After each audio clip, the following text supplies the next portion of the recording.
इस वीडियो में high dividend paying stock के बारे में मैं डिटेल में डिस्कशन करूंगा। जो भी मैं स्टॉक के बारे में मैं बता रहा हूं आपको, आप रेगुलर इनकम जनरेट कर सकते हैं। जो भी इंडिया में इन्वेस्टमेंट के इंस्ट्रूमेंट है, मे भी आपका फिक्स डिपॉजिट हो गया, सेविंग अकाउंट हो गया, वहाँ पे जो भी रिटर्न मिलता है उससे ज़्यादा और मैक्सिमम रिटर्न आप जनरेट कर सकते हैं इन सारे स्टॉक में इन्वेस्ट करके।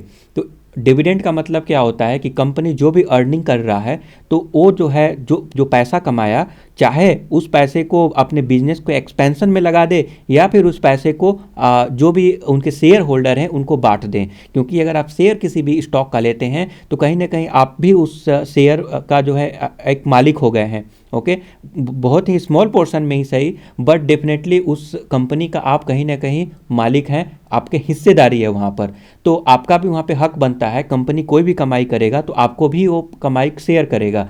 तो कंपनी क्या करेगा? डिविडेंड दे देगा। ओके, डिविडेंड मतलब आपको कमाई का जो भी आपका हिस्सा में आएगा आपको दे देगा, या फिर कुछ फंड को रखकर अपने बिजनेस को ग्रोथ करेगा। तो अब जाहिर सी बात है, बिजनेस अगर ग्रोथ अगर होगा तब भी आपको बेनिफिट है। कंपनी अर्न करेगा फ्यूचर में तो स्टॉक का प्राइस मूव करेगा, आपको बेहतरीन है। बट कुछ ऐसे स्टॉक होते हैं जिसमें ज़्यादा ग्रोथ का अपॉर्चुनिटी नहीं है, तो पैसा रख कर करेगा क्या हो? इसीलिए वो क्या करता है कि जो भी उसके शेयर होल्डर हैं उन सारे शेयर होल्डर को डिवाइड कर देता है, पैसे बांट देता है कि तुम्हारा जो हिस्सा है भाई तुम ले लो। भले ही तुम्हारा स्मॉल पोर्शन में कम मिलेगा, इट्स ओके, बट आपको पैसा मिलेगा। ओके, कंपनी कमाई करेगा तो, क्योंकि ग्रोथ का अपॉर्चुनिटी ज़्यादा कुछ है नहीं। But most of the stock जो मिड कैप और स्मॉल कैप के होते हैं, अब जूझते रहते हैं, अपने एग्जिस्टेंस के लिए जूझ रहे हैं, उसको अपने बिजनेस को एक्सपेंड करना है, एक्सपेंशन करना है, वो ग्रोथ स्टॉक होते हैं। वो जनरली ज़्यादा डिविडेंड नहीं देते हैं। वो डिविडेंड देने के बजाय अपने बिजनेस को ही एक्सपेंड करते हैं और अल्टीमेटली आप ही को बेनिफिट होगा। अगर बिजनेस अगर ग्रोथ अगर होगा तो आप हिस्सेदारी रहेंगे तो आपको बेनिफिट होगा। तो आई होप कि आपको समझ में आ गया। चलिए एक एक करके डिस्कस करते हैं सारे स्टॉक के बारे में जो बेहतरीन रिटर्न आपको दे सकते हैं। पहला स्टॉक है इन्फोसिस। देखिए, इन्फोसिस आईटी कंपनी का दिग्गज स्टॉक है, आप बोल सकते हैं। लार्ज कैप का स्टॉक है। अगर हम आईटी जो भी लिस्टेड कंपनी है उसमें बात करें तो टीसीएस के बाद नंबर 2 पे आता है इन्फोसिस। इन्फोसिस का ग्रोथ भी ऐसा नहीं कि ग्रो नहीं करेगा, डिविडेंड ही देता है। डिविडेंड तो 1.95% देता है, जो कि फिक्स सेविंग अकाउंट ओपन किए हुए हैं तो इतना आसपास आप बोलते हैं कि आजकल तो इतना ही मिलता है, राइट? 2% 2.5% यही मिलता है जो है आपका सेविंग अकाउंट में। बट इन्फोसिस में आपको उतना तो ऐसे ही मिल जा रहा है, ये तो एक्स्ट्रा इनकम है। उसके साथ साथ कंपनी ग्रो भी करेगा। आईटी तो अभी 10 साल हुआ है, ग्रो करना तो बहुत बाकी है। आने वाले समय में ये तो कोर बिजनेस हो जाएगा। ये फंडामेंटल नीड है लोगों का। आईटी बिजनेस कभी, अब मुझे नहीं लगता है कि आने वाले समय में कहीं से भी कहीं जाने वाला है। ये तो रहेगा ही, अभी तो स्टार्ट हुआ है और ग्रो करेगा। और जो बड़े ब्रांड होते हैं, बड़े कंपनी होते हैं, वो तेज़ी से ग्रो करते हैं और भी बहुत ज़्यादा ग्रो करते हैं। बहुत ज़्यादा स्कोप है, अभी भी स्कोप बाकी है, और इन्फोसिस बिगेस्ट बेनिफिशियरी यहाँ पे रहेगा। ओके, तो स्टॉक आप पैसा लगा रहे हैं तो प्राइस भी बढ़ रहा है, आपका कैपिटल भी बढ़ रहा है। उसके साथ साथ जो सेविंग अकाउंट में जो आपको अर्निंग होता है उतना अर्निंग भी मिल रहा है, तो that's a good thing. Risk free investment है। ये कंपनी डूबेगा लगता है आपको? इतना जल्द डूबने के लिए तो कुछ भी हो सकता है, बट इतना जल्दी डूबेगा? डूबने में भी 10 साल लगेंगे। ओके, इतना आसान नहीं है। दिग्गज स्टॉक है, बेहतरीन स्टॉक है। अगला स्टॉक है दोस्तों बजाज ऑटो। देखिए, बजाज ऑटो डिविडेंड देता है 3.29%, जो कि ज़बरदस्त है, शानदार, ज़बरदस्त। ओके, तो यहाँ पे इसके पास जो कैश रिजर्व है बहुत अच्छा खासा कैश रिजर्व है। और ये कैश रिजर्व किसका है? तो शेयर होल्डर का ही है। शेयर होल्डर का ही जो है यहाँ पे कैश रिजर्व है। प्रोमोटर का होल्डिंग तो ज़रूर 53% है, बट अगर आप यहाँ पे हिस्सेदारी अगर लेते हैं, शेयर अगर लेते हैं बजाज ऑटो का, तो जो कैश है वो भी आपका है। तो अगर ज़्यादा ग्रोथ का अपॉर्चुनिटी नहीं दिखेगा तो कंपनी क्या करेगा? डिविडेंड बांटेगा। इनफैक्ट डिविडेंड भी दे रहा है। डिविडेंड 3.29, इसका मतलब है कि अराउंड 4% बोल सकते हैं। 4% तक का डिविडेंड दे देता है बजाज ऑटो। और क्या चाहिए? यहाँ पे तो फिक्स डिपॉजिट में आजकल मिल रहे हैं। तो इंडिया में जो भी इन्वेस्टमेंट के इंस्ट्रूमेंट है जो मेजरली लोग इन्वेस्ट, मान लीजिए सेविंग अकाउंट पे रखते हैं या फिर फिक्स डिपॉजिट करके रखते हैं, उससे तो बेहतरीन है। तो इसमें खोने के लिए कुछ भी नहीं बचा हुआ है, और प्राइस तो इंक्रीज हो ही रहा है ना, आपका कैपिटल भी इंक्रीज हो रहा है, साथ साथ पैसा भी मिल रहा है, कंपनी जो भी अर्न कर रहा है, तो दैट्स अ गुड थिंग। अगला स्टॉक है none other than ITC. ITC के बारे में तो आपने सुना ही होगा। जो इसका सिगरेट का बिजनेस है उसकी वजह से थोड़ा इम्पैक्ट तो ज़रूर पड़ा हुआ है, क्योंकि अक्सर गवर्नमेंट टैक्स लगाते रहता है और बैड न्यूज़ आते रहते हैं, जो कि स्टॉक के प्राइस में ज़्यादा इंक्रीमेंट देखने को नहीं मिल रहा है कुछ रिसेंट ईयर्स में। बट स्टिल मैं बोलूँगा कि आईटीसी के पास अब खोने के लिए कुछ भी नहीं बचा हुआ है। इससे नीचे तो जाना, 200 के प्राइस से नीचे जाना बहुत मुश्किल लगता है। ये बहुत ही फेयर वैल्यूएशन पे है, रिस्क फ्री आप बोल सकते हैं। मुझे लगता है ये रिस्क फ्री इन्वेस्टमेंट होगा। मैं बहुत ज़्यादा कॉन्फिडेंस हूँ आईटीसी में, क्योंकि यहाँ पे कैपिटल आपका सुरक्षित है, दैट्स अ गुड थिंग। और उसके अलावा 5.15% का डिविडेंड, क्या गजब का डिविडेंड दे रहा है। और क्या चाहिए, कंपनी आपको ज़बरदस्त डिविडेंड दे रहा है। आपका जो फिक्स डिपॉजिट है, आपका जो सेविंग अकाउंट में जो इंटरेस्ट मिलता है उससे भी ज़्यादा मिल रहा है, और खोने के लिए कुछ भी नहीं बचा हुआ है। लार्ज कैप का स्टॉक आईटीसी है, प्राइस भी मूव करेगा। और कहीं अगर न्यूज़ अगर आ गया इसका टोबैको बिजनेस अलग होने का, तब जो ये रॉकेट होगा, कहना ही क्या उसका।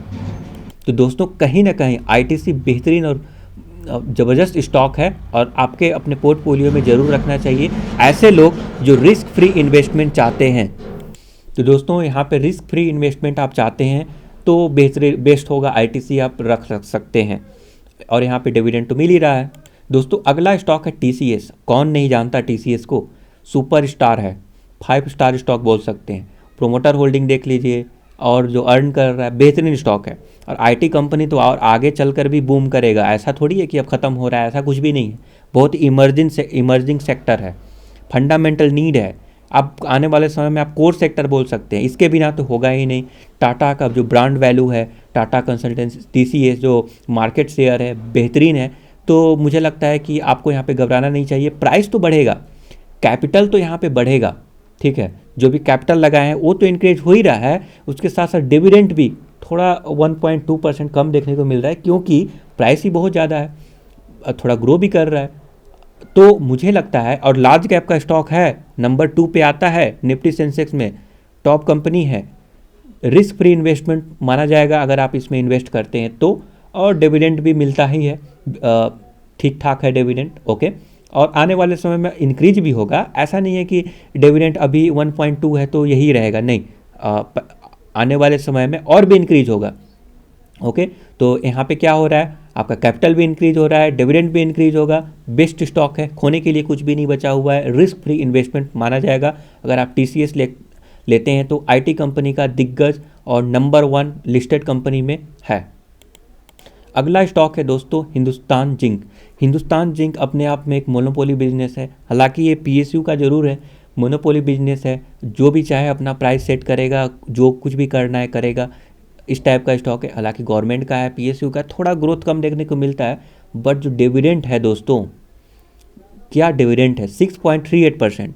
फिक्स डिपॉजिट में भी इतना नहीं मिलता है, ठीक है। अगर 3 सालों का कीजिएगा तो मे भी 6% मिल जाए, और जो ख़राब बैंक है, मीन्स नए नए बैंक आ गए हैं, वहाँ पे मे भी आपको डिविडेंड वहाँ पे फिक्स डिपॉजिट में इंटरेस्ट रेट ज़्यादा मिल जाए। बट जो सेफ जो बैंक होते हैं वहाँ पे जो है डिविडेंड, मैं क्या बोल रहा हूँ, इंटरेस्ट जो है इतना भी नहीं देखने को मिलता है, इतना तो डिविडेंड ही मिल रहा है, और प्राइस भी बढ़ेगा।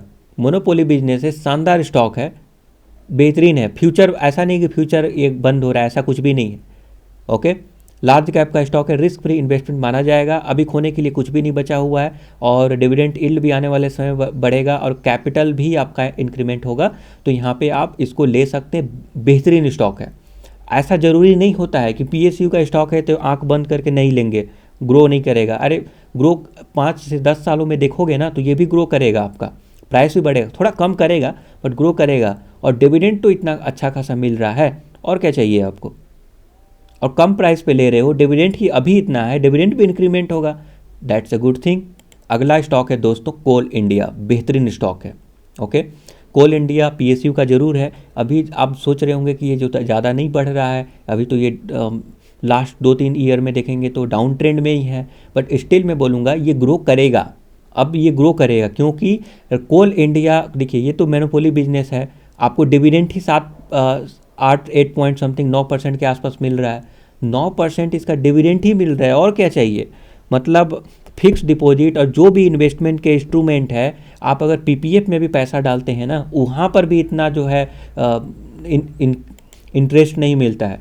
पीपीएफ जो कि बोला जाता है कि हाईएस्ट इंटरेस्ट देने वाला इंडिया में इंस्ट्रूमेंट है इन्वेस्टमेंट का, बट स्टिल उससे भी ज़्यादा डिविडेंड मिल रहा है। कंपनी जो भी कमाई कर रहा है आपको डिविडेंड के फॉर्म में दे रहा है। और उसके अलावा मैं बता दूं, रिन्यूएबल एनर्जी में कोल इंडिया का एक्सपेंशन, रिन्यूएबल एनर्जी के क्षेत्र में कोल इंडिया एक्सपैंड करेगा, और ये न्यूज़ के वजह से अभी ज़्यादा कुछ इंक्रीज प्राइस में देखने को नहीं मिला हुआ है। बट स्टिल मैं बोलूँगा आने वाले समय में जब बेहतरीन रिजल्ट पेश करेगा तो ग्रोथ भी होगा, क्योंकि अभी खोने के लिए कुछ भी नहीं बचा हुआ है जैसा कि मैंने बताया, और रिन्यूएबल एनर्जी का स्कोप भी अच्छा खासा है। और तो यहाँ पे मुझे लगता है कि आने वाले समय में प्राइस भी, आपका कैपिटल भी इंक्रीज होगा, और डिविडेंड तो अच्छा खासा है ही, और डिविडेंड भी इंक्रीज होगा। आपको क्या लगता है, डिविडेंड इतना ही रहेगा? डिविडेंड भी बढ़ेगा, कंपनी जिस टाइप से बढ़ेगा। लार्ज कैप का स्टॉक है, खोने के लिए कुछ भी नहीं बचा हुआ है, सेफ इन्वेस्टमेंट माना जाएगा। अपने पोर्टफोलियो में आप अगर सेफ खेलना चाहते हैं तो इसको रडार पर रख सकते हैं और बाई करके चल सकते हैं। अगला स्टॉक है दोस्तों Indian railway finance corporation, IRFC, जो रिसेंट दिनों में यहाँ पे आईपीओ आया था। तो यहाँ पे आप नोटिस करेंगे कि करंट जो डिविडेंड है वो 4.4543% का डिविडेंड है, अराउंड 5% का डिविडेंड देखने को मिल रहा है। लिस्ट हुआ था 26 रुपये के आसपास, जो अभी करंट प्राइस पॉइंट आप यहाँ पे देख सकते हैं। हालांकि थोड़ा डिस्काउंट में 26 रुपये पे लिस्ट हुआ था, बट थोड़ा डिस्काउंट पे लिस्ट हुआ था, प्राइस था 26 रुपये। तो अभी 23 रुपया कुछ पैसा चल रहा है, खोने के लिए कुछ भी नहीं बचा हुआ है यहाँ पर। बट मैं आपको बता दूं कि ओएफएस के न्यूज़ की वजह से थोड़ा बहुत ये अभी भी कंसोलिडेशन और डाउन ट्रेंड की ही ओर है। तो यहाँ पे खोने के लिए कुछ भी नहीं बचा हुआ है मेरे हिसाब से, और आप यहाँ पे बाई करके रख सकते हैं। डिविडेंड ही इतना बेहतरीन मिल रहा है, और क्या चाहिए। सेफ इन्वेस्टमेंट माना जाएगा मेरे तरफ से। सेफ खेलना चाहते हैं, आईआरएफसी में बाई करके रख लीजिए, डिविडेंड का एंजॉय कीजिए। आने वाले 3 सालों में ओएफएस का भी जो प्रॉब्लम है, मीन्स जो प्रोमोटर होल्डिंग है वो 75% तक डिक्रीज हो जाएगा, फिर आप टेंशन फ्री रहेंगे, कोई प्रॉब्लम नहीं है। यहाँ पर बेहतरीन स्टॉक है, शानदार स्टॉक है। ओके, और हालांकि पीएसयू का स्टॉक तो ज़रूर है, बट स्टिल बेस्ट स्टॉक माना जाएगा मेरे तरफ से। हेलो दोस्तों, अगला स्टॉक है ब्रिटानिया इंडस्ट्री। ब्रिटानिया इंडस्ट्री में डिविडेंड 4.51% का यहाँ पे डिविडेंड यील्ड ही है, जो कि जो फिक्स डिपॉजिट है, कहीं ना कहीं फिक्स डिपॉजिट और सेविंग अकाउंट का जो इंटरेस्ट है उसको टक्कर ज़बरदस्त तरीक़ा से दे रहा है। ब्रिटानिया इंडस्ट्री आप बोल सकते हैं मार्केट में यहाँ पे कैप्चर है, बेहतरीन मार्केट कैप्चर किया हुआ है। ओके, इसमें आपको खोने के लिए कुछ भी नहीं बचेगा, प्राइस तो मूव करेगा ही, उसके साथ साथ डिविडेंड भी ज़बरदस्त मिल रहा है, तो बेहतरीन है। ओके, ब्रिटानिया आप अपने पोर्टफोलियो में रख सकते हैं, सेफ होगा, सेफ इन्वेस्टमेंट है, लार्ज कैप का स्टॉक है, बेस्ट है। ऑयल इंडिया पीएसयू का ज़बरदस्त स्टॉक है, और यहाँ पे डिविडेंड यील्ड 7.58% के अराउंड देखने को मिल रहा है, जो कि कहीं भी जो है सेविंग अकाउंट और फिक्स डिपॉजिट से कम नहीं है, उससे ज़्यादा ही है। और पीएफ अकाउंट से भी, पीपीएफ अकाउंट जो ओपन कराते हैं ना, जो मैक्सिमम जो यहाँ पे इंटरेस्ट मिलता है, उससे भी कहीं ज़्यादा देखने को मिल रहा है यहाँ पे डिविडेंड यील्ड। जो कंपनी कमाई करेगा, डिविडेंड ही आपको इतना दे रहा है, चाहिए क्या। प्राइस तो धीरे धीरे मूव होता रहेगा, राइट। कैपिटल ऐसा नहीं है कि सुरक्षित नहीं है, यहाँ पे बेहतरीन स्टॉक है, पीएसयू का स्टॉक है, गवर्नमेंट थोड़ी ना डूबेगा। अगला स्टॉक है पावर फाइनेंस कॉरपोरेशन, जो कि डिविडेंड यील्ड 7.77, अगेन बेहतरीन है, डिविडेंड ही बेहतरीन मिल रहा है। और पीएसयू का स्टॉक है, थोड़ा ग्रोथ कम देखने को मिलेगा। तो देखिए, जो मैं स्टॉक बताया वो यहाँ पे लिस्ट में देख सकते हैं। ये सारे स्टॉक में से आप चाहें तो अपना खुद का एनालिसिस करके फिल्टर आउट कर सकते हैं कि नहीं मुझे ये वाला नहीं चाहिए, ये वाला चाहिए, ऐसा भी आप कर सकते हैं, ठीक है। तो फर्दर मैं टॉप जो भी बेहतरीन स्टॉक थे, जो हाई डिविडेंड पेइंग स्टॉक थे, मैं उसका लिस्ट आपके सामने रख दिया हूं।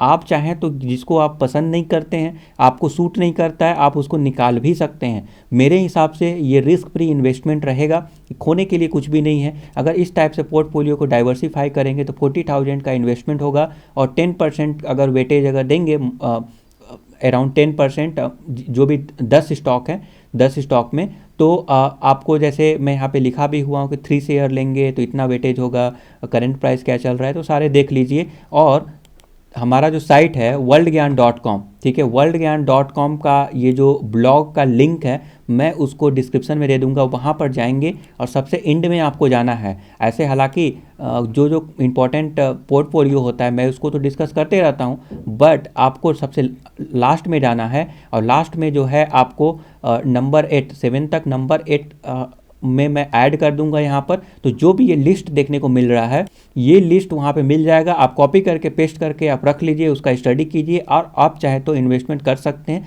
ये बहुत ही सेफ इन्वेस्टमेंट मेरे तरफ से माना जाएगा। Thank you for subscribing the YouTube channel. Have a nice day.